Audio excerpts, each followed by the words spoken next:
Romeo, Romeo, wherefore art thou Romeo? Deny thy father and refuse thy name, for if thou wilt not be but sworn my love, and I'll no longer be a Capulet. Well done.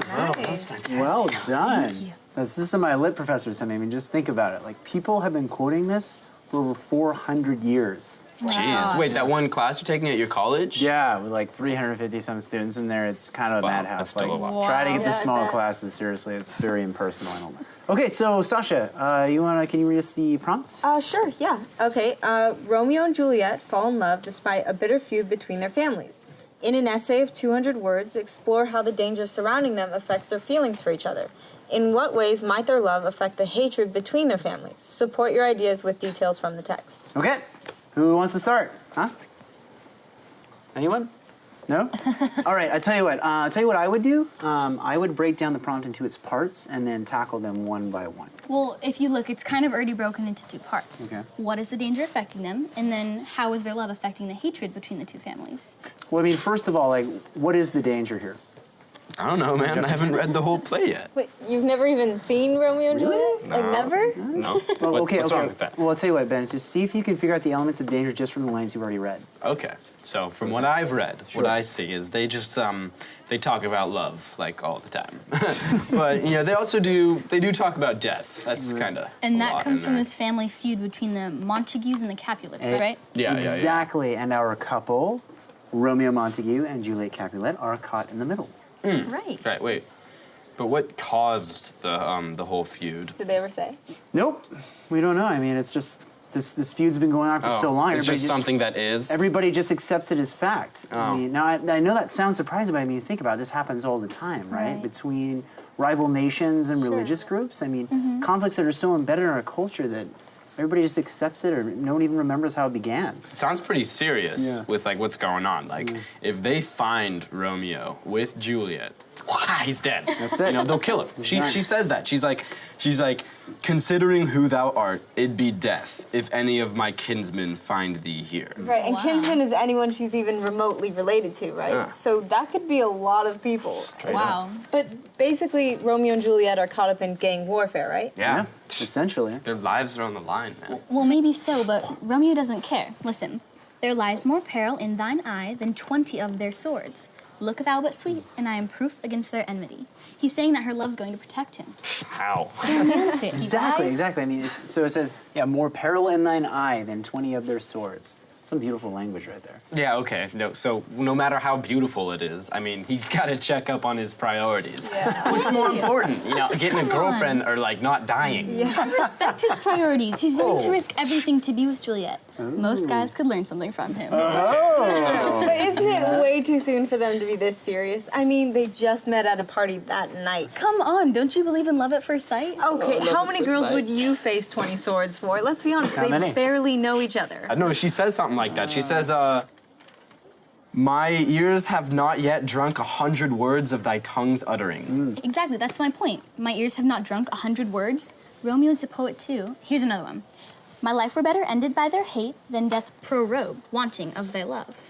Prorogued? Okay, yeah, no disrespect to Shakespeare here, but why does all the language he uses have to be so, I don't know, Right. fancy? No, it's not fancy language here. I mean, it's just straight vocabulary. I mean, one of the things that makes Shakespeare so special is the language. I mean, it's the poetry, okay? All the metaphors and the alliteration and the rhythms, you know? Right. But that means you have to read Shakespeare with your dictionary app open. So, Yeah. the definition of prorogued, who's got it? I looked it up, Good. and it means postponed. So what he's basically saying is that he'd rather have Juliet's family kill him than live in a world where she doesn't love him. Pretty Why? hardcore. That's a horrible decision. I'd rather, I can live without a girlfriend. No. He's romantic, and she does love Dude, him. once you're dead, you're dead. Okay, You but can't go back. what is the surrounding? How does the surrounding danger affect their love? I think that the danger adds to the intensity of their feelings. What do you mean? Okay. Well, all that secrecy and urgency, it's pretty exciting. I mean, Hey. they're going against their parents, probably for the first time. I think Sasha's touching on something really important right here. I mean, there's a very basic rite of passage at the center of this play. What would you say it is? I'd say that's Youth and Revolt. Yes, Yes. exactly. Exactly. Okay, so Romeo and Juliet are experiencing the intoxicating freedom of teenage revolt and teenage rebellion for the first time. Right, now, okay. I'm not saying that their love isn't real, but What I am saying is there's more going on here than just love at first sight. Yeah, the rebellion is totally fueling their feelings. I mean, deciding to get married the night you meet somebody? Yeah, I know, right? That's Crazy. nuts. But see, that's where I disagree, guys. If they get married and if they have the same last name, then their parents probably won't be able to separate them. So realistically, it's the only way to end the feud. Yeah, but I mean, they don't really care about ending the feud, you know? They just want to get married. When they're making the decision to get married, they're not talking about the feud. They're just talking about each other. And the fact that they're doing something forbidden is making them both a little crazy. So are you arguing that the danger is causing their feelings? Well, no, I'd say that it's Yeah. intensifying their feelings. Okay. Because, I mean, like Adam and Eve, right? Everyone wants to taste the forbidden fruit. Yeah, dude. Like, if your parents like, hey, you're not allowed to go out past 10, you'd be like, out the door past 10. You know? And then there's that rush you get from breaking the rules. Oh, yeah. Yeah. But you guys, So you've heard, Yeah, you know. But you guys, You wouldn't know from experience. forbidden love is what makes this all so romantic. See, they love each other in spite of the danger, not because of it.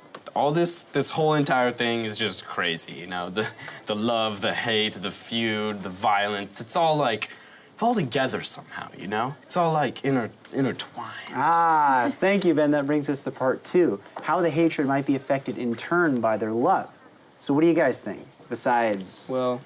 Well, Romeo and Juliet are willing to sacrifice everything, right? So it makes the feud between the families seem kind of shallow. Yeah, like they're being the adults of this situation, you know? They're being mature. They're not gonna partake in this childish feud. Exactly. I mean, the families don't even remember why they're all hung up on this feud thing anyway. Yes. And then here's Juliet saying a person's name has nothing to do with who they really are. That's it. Exactly. Shakespeare has her say it so perfectly right here.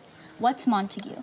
It is nor hand, nor foot, nor arm, nor face, nor any other part belonging It's like to my a man. favorite quote. Okay, but I mean, maybe we haven't like considered this, but maybe there are good reasons for the feud, you know? Maybe there's adult reasons that we don't know, because Romeo and Juliet, they're just kids, and like something really bad could have happened, and like that caused the feud, and like how could they change that, you know? Maybe they won't be able to influence their parents' decisions, but what about the audience? What about the readers? What about what we think? They can change what we think. About what? Yeah.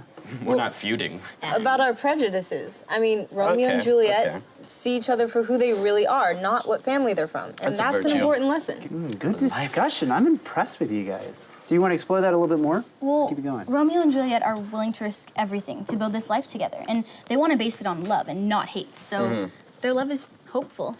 Well, look, I want to see Romeo and Juliet win just as much as everyone else, but let's be honest, it's going to end ugly. I haven't read the whole play. Yeah. You just spoiled it all.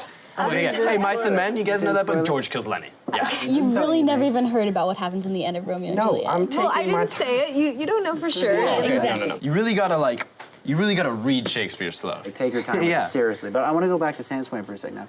You say their love is hopeful. So, I mean, how does it compare to the power of the feud? Well, they may not be able to overturn this long time feud, but I mean, their love is just as powerful as the hatred, and in some ways, it can be even more powerful. Right. Love is creative, hatred is destructive. So, yeah, you're right. In the end, creation is more of a force. My boy Romeo's got a lot riding on this first date, you know what I mean? Yeah, that's Better right. not mess it up. Yeah, I mean, Romeo definitely made it hard for the rest of us guys. Okay, so cool. So note any troublesome vocabulary, and then be sure to reread the excerpt before starting your first draft, and then Okay. let's meet up tomorrow and go over what you got. Okay. Cool? I really gotta go, All right. you guys. I have soccer in like 5 minutes. I really gotta go. I'm sorry. Poaching is such a sweet song. Oh, look at this. Now we have our Romeo to Juliet.